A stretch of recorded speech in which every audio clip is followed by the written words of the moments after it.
के न्यूज, खबरों का सारथी।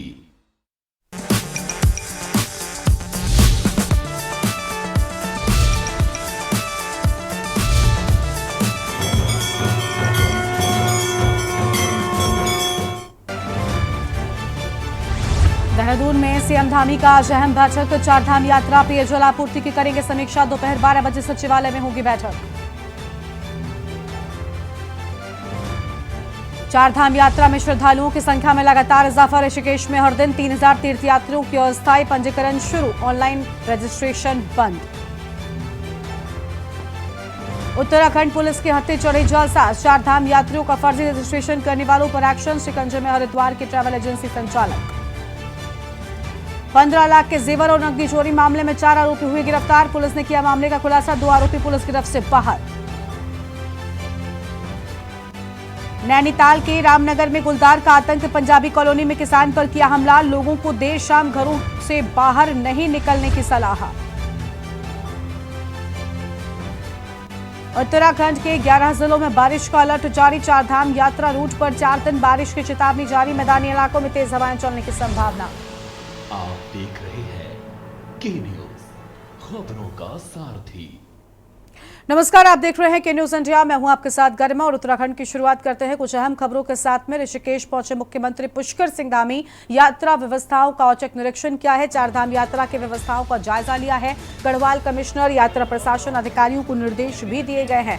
बड़ी खबर आपको हम बता रहे हैं, जहां पर साफ तौर पर निर्देश दिए जाने की बात सामने आई है।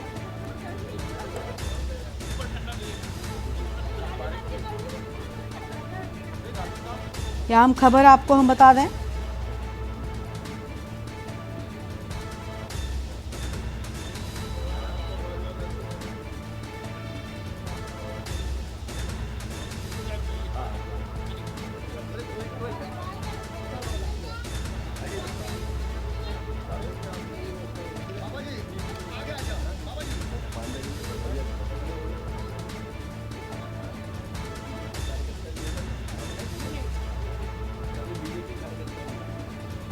तो ये बड़ी जानकारी आपको हम बता रहे थे, जहां आपको बता दें कि ऋषिकेश पहुंचे मुख्यमंत्री पुष्कर सिंह धामी। हमारे साथ में इसी खबर पर बातचीत के लिए आपको बता दें कि हमारे संवाददाता अंकित काला जुड़ चुके हैं। अंकित, यात्रा व्यवस्थाओं का औचक निरीक्षण करने के लिए पहुंचे मुख्यमंत्री पुष्कर सिंह धामी। पूरी जानकारी क्या है, क्या कुछ निकलकर उनके इस निरीक्षण में सामने आया है? देखिए गरिमा, उत्तराखंड की जो चारधाम यात्रा है, इसमें बड़ी संख्या में श्रद्धालु उत्तराखंड पहुंच रहे हैं और लगातार कुछ अव्यवस्थाओं को लेकर के भी खबरें सामने आ रही थी। सीएम पुष्कर सिंह धामी ने आज सबसे पहले ऋषिकेश पहुंच करके जो चारधाम यात्रा की जो व्यवस्था की गई है, इसका स्थलीय निरीक्षण किया है। निरीक्षण करने के उपरांत जो तमाम जो अधिकारी थे वो भी मौजूद रहे। मुख्यमंत्री ने जो श्रद्धालु चारधाम यात्रा के लिए आ रहे हैं उनसे बातचीत करी है, उनका हालचाल जाना है। साथ ही जो व्यवस्थाएं सरकार की तरफ से की गई है उसका भी उन्होंने जानकारी जो है वो ली है। अब मुख्यमंत्री की तरफ से जो भी श्रद्धालुओं से फीडबैक मिला है, जो भी उन्होंने स्थलीय निरीक्षण में व्यवस्थाएं देखी है या वहाँ पे और बेहतर व्यवस्थाएं करने की जरूरत है, तो इन सब चीजों को देखते हुए अधिकारियों को निर्देशित किया गया है। और इसके बाद फिर मुख्यमंत्री एक समीक्षा बैठक भी लेने वाले हैं और सरकार चाहती है कि जो चारधाम यात्रा है वो सरल सकुशल संपन्न हो। और इसको लेकर के जो तमाम जो श्रद्धालु उत्तराखंड पहुंच रहे हैं, लाखों की श्रद्धालु आ रहे हैं, तो इन श्रद्धालुओं को किसी प्रकार की दिक्कत ना हो, इसका प्रयास सरकार कर रही है। तो आज मुख्यमंत्री ने ऋषिकेश पहुंच करके जो व्यवस्थाएं हैं इसका जायजा लिया है, श्रद्धालुओं से बातचीत करी और इसके बाद फिर जब शासन के उच्च अधिकारियों के साथ वो बैठक करेंगे तो बैठक में इन सभी जो कमियां देखने को मिली है इसको दूर करने के निर्देश अधिकारियों को मुख्यमंत्री देते हुए नजर आएंगे। बिल्कुल, साफ तौर पर यहाँ पर चारधाम यात्रा की व्यवस्थाओं का जायजा भी लिया है और कई निर्देश भी दिए गए हैं उनकी ओर से। अब देखना होगा कितना असर इन निर्देशों का, कितना पालन होता है। शुक्रिया अंकित आपका हमारे साथ जुड़ने के लिए, लेकिन बनेगा आगे भी आपसे हम अपडेट लेंगे। तो बड़ी खबर आपको बता दें, जहाँ पर यात्रा व्यवस्थाओं का औचक निरीक्षण करने के लिए पहुंचे हैं मुख्यमंत्री पुष्कर सिंह धामी। अब आगे बढ़ेंगे खबरों की ओर। देहरादून से खबर है, जहाँ पर सीएम धामी का आज का कार्यक्रम। दोपहर 12 बजे सीएम धामी सचिवालय पहुंचेंगे और चारधाम यात्रा पेयजल आपूर्ति की समीक्षा करेंगे। दोपहर 12 बजे सीएम धामी पहुंचेंगे सचिवालय। चारधाम यात्रा पेयजल आपूर्ति की समीक्षा भी करेंगे। फिलहाल ये बड़ी जानकारी आपको हम बता रहे हैं।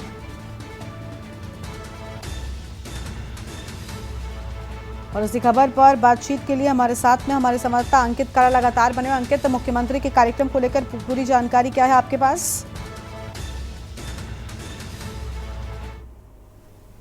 वो काफी व्यस्तम कार्यक्रम था। मुख्यमंत्री ने जो ऋषिकेश जाना था, यात्रा व्यवस्थाओं का जो जायजा लेना था, ये शाम को 4 बजे लेना था, लेकिन इसमें संशोधन करते हुए सीएम पुष्कर सिंह धामी सबसे पहले ऋषिकेश में पहुंचे और यहाँ पर उन्होंने व्यवस्थाओं का जायजा लिया है, साथ ही श्रद्धालुओं से भी बातचीत करी है। तो संभवतः मुख्यमंत्री जी चाहते थे कि जो कि शासन के उच्च अधिकारियों के बीच में हो जाए, अधिकारियों के साथ बैठक करें। तो जो फीडबैक श्रद्धालुओं से मिले हैं उसके आधार पर ही आगे की कार्य योजना जो है वो तैयार की जाए। तो संभवतः इस चीज को देखते हुए मुख्यमंत्री सबसे पहले ऋषिकेश में पहुंचे और इसके बाद फिर मुख्यमंत्री की अगर हम बात करते हैं तो एक आईएसबीटी में एक निजी कार्यक्रम में वो मुख्यमंत्री जी शामिल होंगे। इसके बाद फिर उनका दोपहर 12 बजे के समय सचिवालय में पहुंचने का कार्यक्रम है। 12:30 बजे के करीबन शासन के उच्च अधिकारियों की एक बैठक बुलाई गई है, जिसमें कि उत्तराखंड में ग्रीष्मकाल के मौके पर जो हम जो जलापूर्ति देख रहे हैं कि काफी बाधित हो रही है, इसको लेकर के एक समीक्षा की जाएगी। तमाम जो अधिकारी हैं वो इस बैठक में उपस्थित रहेंगे। कोशिश ये की जाएगी कि जो पेयजल का संकट गहराया हुआ है इसको कैसे दूर किया जाए और भविष्य में इस प्रकार की कोई दिक्कत ना आए, इसको लेकर के क्या कार्य योजना बना सकते हैं, तो इसको लेकर के चर्चा की जाएगी। इसके अलावा बैठक में चारधाम यात्रा जो उत्तराखंड में गतिमान है, इसमें बड़ी संख्या में श्रद्धालु आ रहे हैं। अब तक 10.5 लाख से ज्यादा श्रद्धालु चारों धामों के दर्शन कर चुके हैं और 31 लाख से ज्यादा श्रद्धालुओं ने रजिस्ट्रेशन कराया है। तो एक बड़ी संख्या में श्रद्धालु की जो भीड़ है वो उत्तराखंड पहुंच रही। तो ऐसे में किस तरीके से यात्रा को संचालित किया जाए ताकि श्रद्धालु को दिक्कत ना हो, तो इसकी भी एक कार्य योजना तैयार होगी। तो अभी मुख्यमंत्री ऋषिकेश में है गरिमा, इसके बाद फिर मुख्यमंत्री का आईएसबीटी पहुंचने का कार्यक्रम है। यहाँ पर एक कार्यक्रम में वो शिरकत करेंगे और इसके बाद फिर दोपहर 12 बजे सचिवालय पहुंचेंगे और सचिवालय पहुंचने के बाद 12:30 बजे से बैठक शुरू होगी और बैठक में कई बड़े निर्णय जो है वो आज इस बैठक में लिए जा सकते हैं। तो कुल मिलाकर के पेयजल की जो संकट प्रदेश में गहराता हुआ दिख रहा है, इसको दूर करने का प्रयास किया जाएगा। इसके अलावा जो श्रद्धालु आ रहे हैं, श्रद्धालुओं को किसी प्रकार की दिक्कत न हो, इसके भी प्रयास राज्य सरकार की ओर से किए जाएंगे और इसी संबंध में बैठक बुलाई गई है।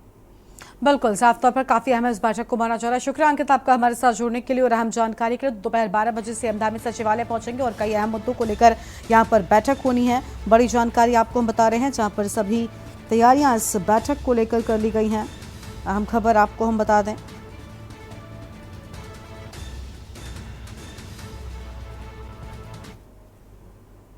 और चारधाम यात्रा में श्रद्धालुओं की संख्या में इजाफा हो रहा है। ऋषिकेश में अस्थायी पंजीकरण शुरू किया गया है। हर दिन 3000 तीर्थयात्रियों के अस्थायी पंजीकरण। भीड़ को देखते हुए ऑनलाइन रजिस्ट्रेशन भी अब बंद कर दिया गया है। तो देखिए, ऑनलाइन रजिस्ट्रेशन भी अब बंद कर दिया गया है। लगातार बढ़ रही भारी भीड़ को देखते हुए ये कदम उठाया गया है और भीड़ को देखते हुए ऑनलाइन रजिस्ट्रेशन बंद कर दिए गए हैं।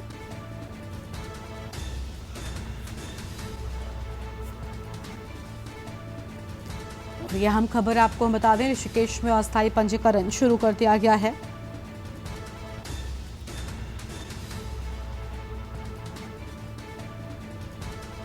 भीड़ को देखते हुए ऑनलाइन रजिस्ट्रेशन बंद हो गए हैं।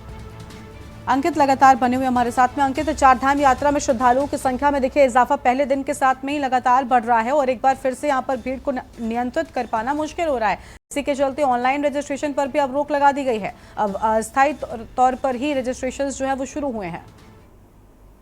बिल्कुल गरिमा, आपने सही कहा। देखिए, जिस तरीके का जनसैलाब इस चारधाम यात्रा में देखने को मिल रहा है, हमें लगता है कि सरकार भी कहीं ना कहीं इसका अनुमान नहीं लगा रही थी और यही वजह है कि बार बार सरकार को कई ऐसे निर्णय लेने पड़ रहे हैं जिसकी वजह से कहीं ना कहीं श्रद्धालुओं को भी दिक्कतें हो रही है। और अब एक और निर्णय सरकार ने जो पंजीकरण है की व्यवस्था है इसको बंद करने का फैसला लिया है, क्योंकि गरिमा अभी तक जो है 31 लाख से ज्यादा रजिस्ट्रेशन हो चुके हैं। तो इतनी बड़ी संख्या में श्रद्धालु का पंजीकरण हो रहा है, उनको चारों धामों के दर्शन कराना तो सरकार के लिए भी काफी चुनौतीपूर्ण होता जा रहा है। तो सरकार कहीं ना कहीं इन सब चीजों को देखते हुए ये सारे निर्णय ले रही है और मुख्यमंत्री की अध्यक्षता में इससे पहले भी एक बैठक हुई थी चारधाम यात्रा को लेकर के। तो तब 31 मई तक जो ऑफलाइन पंजीकरण था उसको बंद करने का निर्णय लिया गया था।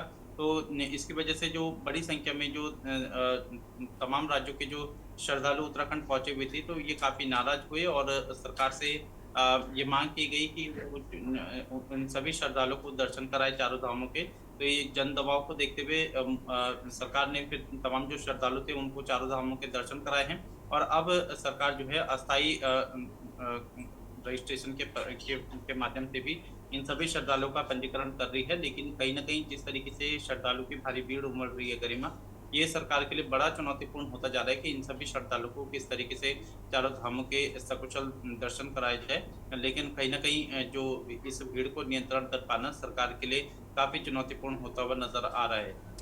बिल्कुल, बहुत शुक्रिया आपका अंकित हमारे साथ जुड़ने के लिए और हम जानकारी साझा करने के लिए। तो आपको बता दें कि लगातार बढ़ रही भारी भीड़ को देखते हुए अब ऑनलाइन रजिस्ट्रेशन भी बंद कर दिए गए हैं और चारधाम यात्रा में श्रद्धालुओं की संख्या लगातार बढ़ रही है, जिसके चलते यह अहम कदम उठाए जाने की बात सामने आई है। तो हर दिन 3000 तीर्थयात्रियों के अस्थायी पंजीकरण की बात सामने आई है।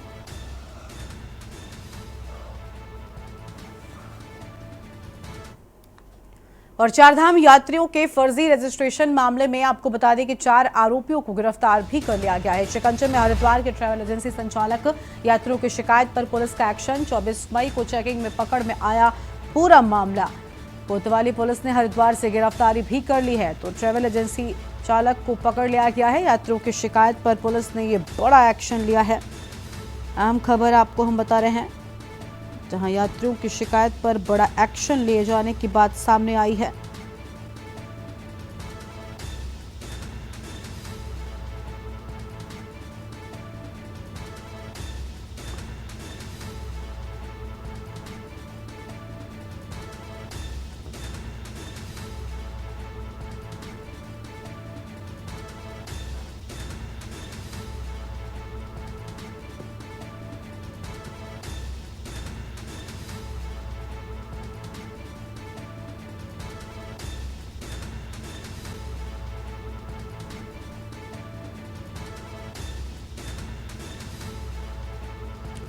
तो यह अहम खबर आपको हम बता दें,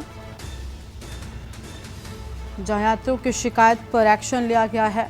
24 मई को चेकिंग में पकड़ में आया था पूरा मामला। कोतवाली पुलिस ने हरिद्वार से गिरफ्तारियां की है। ये बड़ी जानकारी आपको हम बता रहे हैं।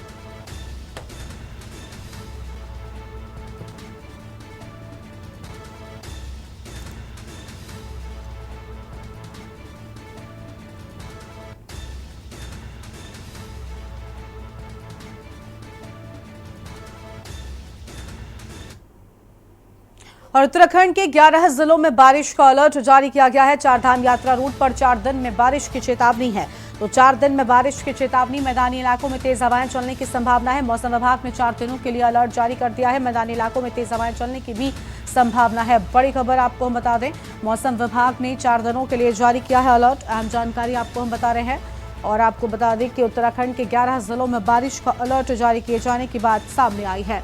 तो उत्तराखंड में आपको बता दें, बारिश का अलर्ट जारी किए जाने के बाद चारधाम यात्रा रूट पर अलर्ट जारी किया गया। मैदानी इलाकों में तेज हवाएं चलने की संभावना है। तो मैदानी इलाकों में तेज हवाएं चलने की संभावना है। मौसम विभाग ने 4 दिनों के लिए जारी किया है अलर्ट। तो मौसम विभाग की ओर से 4 दिनों के लिए अलर्ट जारी किया गया। और अंकित काला हमारे साथ में लगातार बने हुए। अंकित, मौसम विभाग की ओर से बारिश का अलर्ट है, कितना उनका ये अनुमान सटीक बैठने वाला है, क्या है पूरी जानकारी?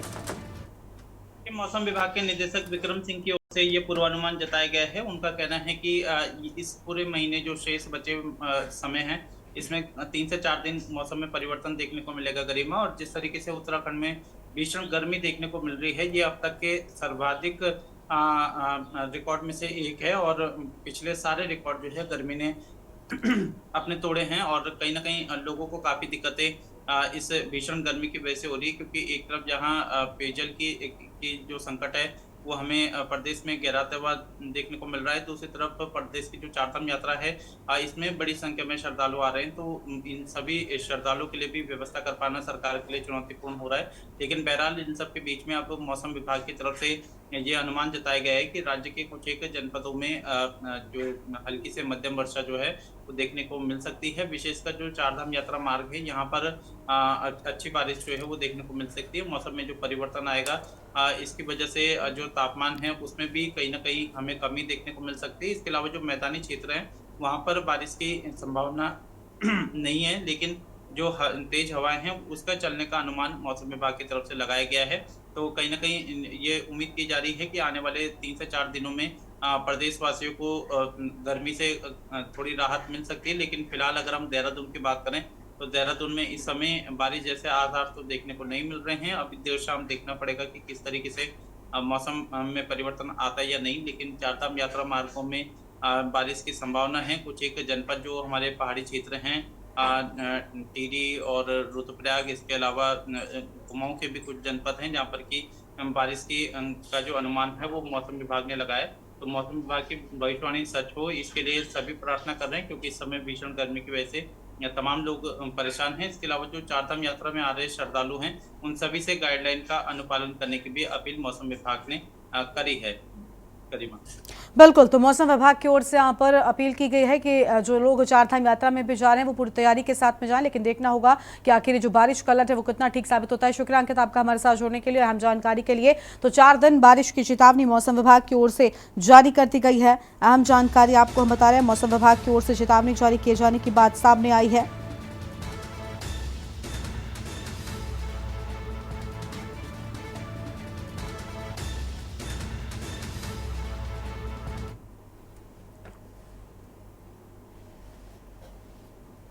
रामनगर कॉर्बेट क्षेत्र से सटे होने के चलते यहां गुलदार और टाइगर के हमले रुकने का नाम नहीं ले रहे हैं। क्षेत्र में लगातार मानव वन्य जीव की घटनाएं बढ़ती ही जा रही हैं।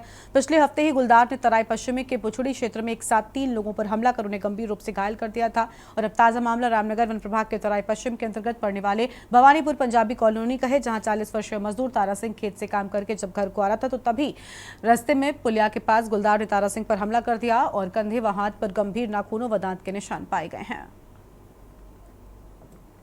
कि गांव में जो है गुलदार ने जो है एक आदमी पर हमला किया है।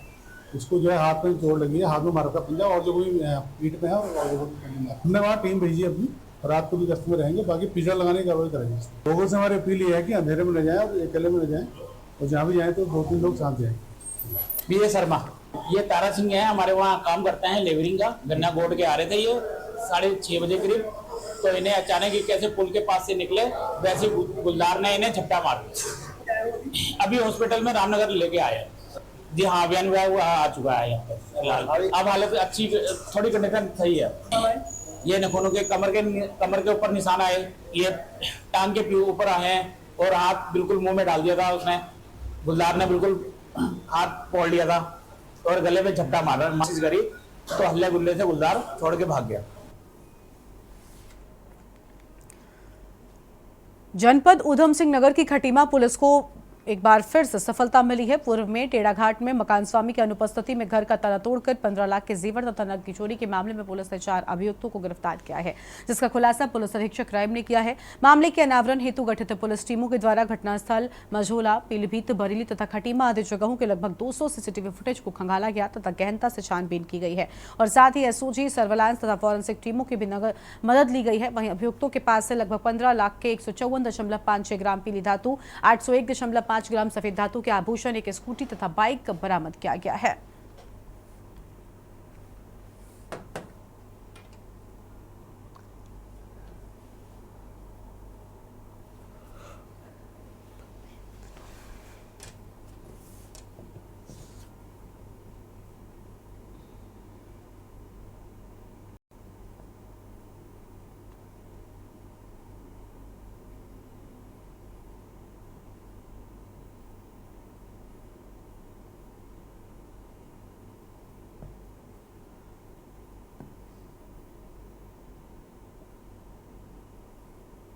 तहरीर मिली थी कि कैलाश जोशी जो है यहाँ पर टेढ़ाघाट के निवासी, उनके द्वारा एक तहरीर दी हुई थी कि दिनांक 15 तारीख को वो घर से कैंची धाम के लिए गए थे। तो 17 तारीख को जब वापस आए तो उन्होंने पाया कि घर में उनकी चोरी हुई है।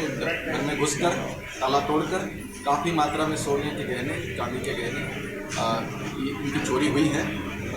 तो इसी क्रम में हमने तुरंत मुकदमा पंजीकृत किया था और लगातार हमारी टीमें एसएसपी ऊधम सिंह नगर के नेतृत्व में टीमें लगातार कार्रवाई कर रही थी। कोतवाली खटीमा के साथ साथ एसओजी की टीमें भी इसमें लगी हुई थी। सीओ खटीमा के नेतृत्व में, एसएचओ खटीमा के निर्देशन में ये काम कर रहे थे। लोकसभा चुनाव से फारिग होने के बाद अब भारतीय जनता पार्टी में स्थानीय निकाय चुनाव को लेकर अपनी कमर कस ली है और धामी सरकार इस बार निकाय चुनाव को लेकर काफी गंभीर दिखाई दे रही है। निकाय चुनाव को लेकर धामी सरकार इस बार नगर अध्यक्षों के साथ साथ मुस्लिम बहुल क्षेत्र में अपने प्रत्याशियों को और चुनावी मैदान में उतरकर भारतीय जनता पार्टी में मुसलमानों की साझेदारी भी रखना चाहती है।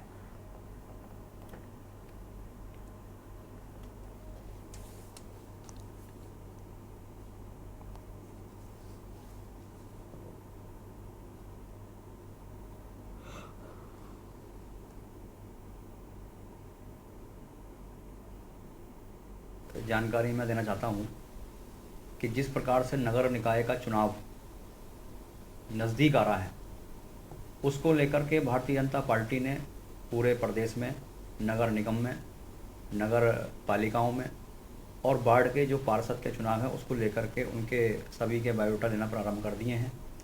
और जहां तक मैं बात करता हूं अल्पसंख्यक समाज की, क्योंकि इससे पहले भी चुनाव अल्पसंख्यक समाज ने लड़ाए हैं और पार्षद के चुनाव भी अल्पसंख्यक समाज लड़ी रहा है, तो भारतीय जनता पार्टी का जो 2024 का चुनाव हुआ है, इसमें बहुत बड़ी संख्या में पहले चरण में मुस्लिम मतदाताओं ने भारतीय जनता पार्टी के पक्ष में जनादेश दिया है।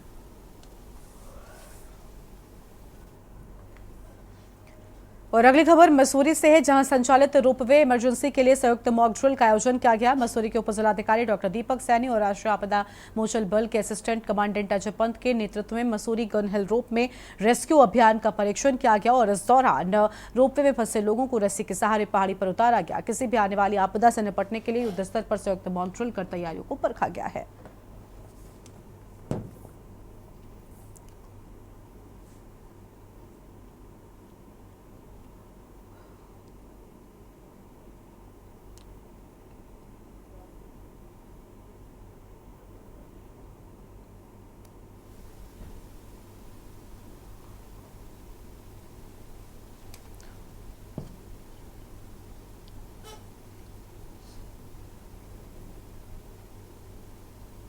जी बिल्कुल, जो है आपदा के दृष्टिगत और यात्री सीज़न के जो हमारी चीज़ें हैं, व्यवस्थाओं को टेस्ट करने के लिए, क्योंकि गन हिल रोपवे जो है एक बहुत इम्पोर्टेंट टूरिस्ट जो है यहाँ पर एक्टिविटी है, यात्रियों के लिए एक बहुत अच्छा संसाधन है हमारे यहाँ पर, और तो उसकी व्यवस्थाओं को टेस्ट करने के लिए, और यदि आपदा के में किसी कारणवश जो है ये रोपवे बंद हो जाती है तो यात्रियाँ जो फंस गए हैं उनका रेस्क्यू किस तरीके से किया जाए, इस सिनेरियो को रिहर्स करने के लिए मॉक ड्रिल आज जो है की